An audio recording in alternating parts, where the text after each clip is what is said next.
Hi, Matt Watson here from Wow. So I'm sitting in an Audi e-tron GT. Next to me is the new Mercedes EQS, and next to that is a Porsche Taycan 4S, and next to that is a Tesla Model S 100D. So, a bunch of electric cars hurtling down a runway. You'll love this. Now, I'd like to say a big thanks to the chap who's provided the e-tron, the Tesla, and that Taycan. It's Richard Simons. You can follow him on RSEV, link popping out now, top right hand corner of the screen, or in the description below. Go follow him there and say thanks for lending Matt the cars. Also, please make sure you subscribe to this channel, right, and hit the bell icon to turn your notifications on.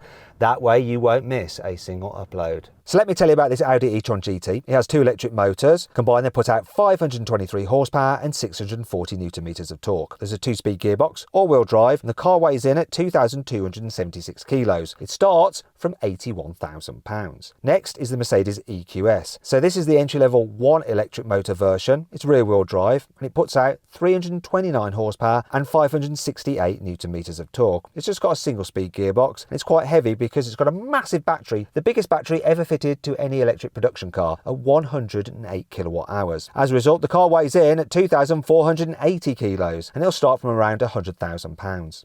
Next is the Porsche Can 4S. It has two electric motors. Combined, they put out 571 horsepower and 650 newton meters of torque. It has a 2-speed automatic gearbox and all-wheel drive. In fact, underneath the skin, it's almost identical to the Audi, only with a bit more power. It's a bit lighter as well. Comes in at 2,220 kilos, and obviously being a Porsche, a bit more expensive. Starting price for this is £84,000. Finally then, we come to the Tesla Model S 100D. It has two electric motors. Combined, they put out 605 horsepower and 687 newton meters of torque. It has a single-speed gearbox, all-wheel drive, and weighs in at 2,290 kilos. When it was new, it was £82,000.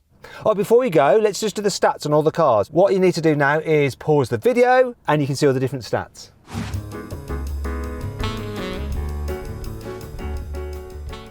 There you go. Let's get on with it.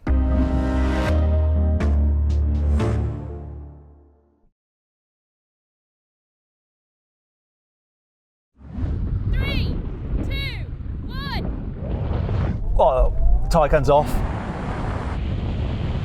That EQS has been dropped.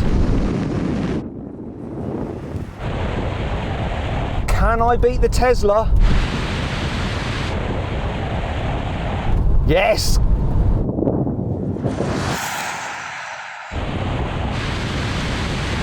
Taycan launched better though. Here we go, here's the finish line. Woo! Poor EQS. Just the single motor version, so it's a little bit tougher for it. Bear with me a second, people. I've just got to go and get my radio. It's an electric car acceleration for you.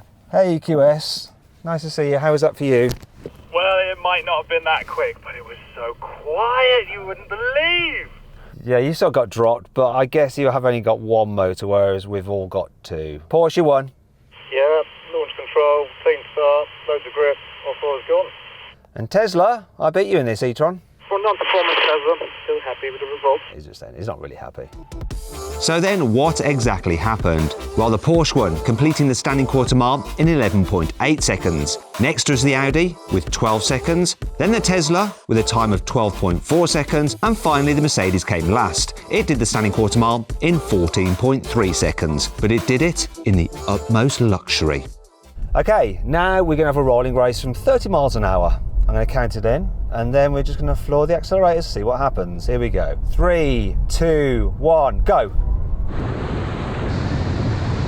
Whoa, the Tesla shot ahead. This shot ahead of the Taycan. Can we catch the Tesla before we run out of space?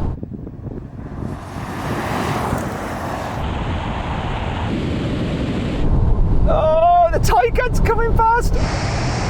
Can I get the Tesla? Got him. Wow, Tesla shot ahead. I really didn't expect that, knowing that those two cars have two gears and this is only one, so good results for Tesla. I don't know whether this was like changing down again. I don't know what it was doing, whether it was the gearbox actually played against it on this occasion because it's in the second gear or I don't know. What do you reckon, Richard, in your Taycan? I think it did. It almost like did a kick down because you had a slight jump first and then it carried on going and I felt the change of gear later on. Right. EQS, was that nice and chilled for you? Yeah, it certainly was. I feel like somebody's chauffeur bringing up the rear, just ready to pick you up if you break down. Not really feeling like I'm in the race, to be honest. To be fair, I think we really need to come again with the dual motor version of the EQS, but it's the only car available in the UK. We wanted to get it in the video, so here it is. But he's enjoying it, it's lovely in there. Anyway, let's try something else to see if we can take that kick down of these gearboxes from the Porsche and the Audi out of the equation. Let's do another rolling race. This time though, we're going to be doing it from 50. See if this makes a difference. You ready everyone? 3, 2, 1, go. Once again, that Tesla. And the same thing's going to play out now. Am I going to have enough space to come past the Tesla? Yes, and I'm right with the Taycan there. Oh, is he going to run out of runway again? Hasn't he learnt? He's determined to win, that Richard is. Very similar, though I was never ahead of the Taycan that time, and I didn't feel any kick down, did you? Not that I noticed. I felt the gear change up later on, but the Tesla jumped it again. It took me until 115 miles per hour to actually come past that. No, I don't want to kind of appease the Tesla fanboys by saying that actually in the real world that instant pickup and acceleration is more useful, isn't it, than passing at God knows how many miles an hour like we did. And that's the non-performance, but I wasn't really expecting it. It does bite away very quickly. Once again, EQS, thanks for coming. Okay, now we have a brake test from 70 miles an hour. When we reach the cone, full emergency stop. Right, the cone is coming up the now. Here it is, here it is.